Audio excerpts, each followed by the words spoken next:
I'm going to calculate the distance between these 2 points here, -6, 7, and 3, -6. In this video, I'm going to show you how to do it step by step. So my first step is to find the difference between both the x's, the front numbers, and the y's, the back numbers. So for x, I'm going to take 3 minus -6, and that gives me a +9. For my y's, I'm going to take -6, subtract 7, and that gives me -13.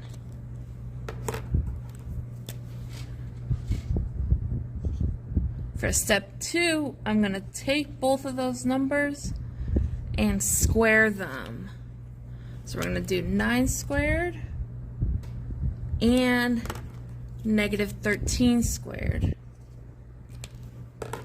9 squared is +81, and -13 squared is +169.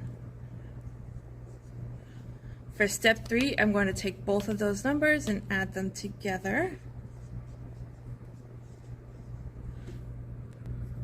And that gives me 250. Then I have to take the square root of 250, which is 15.8. And we are done.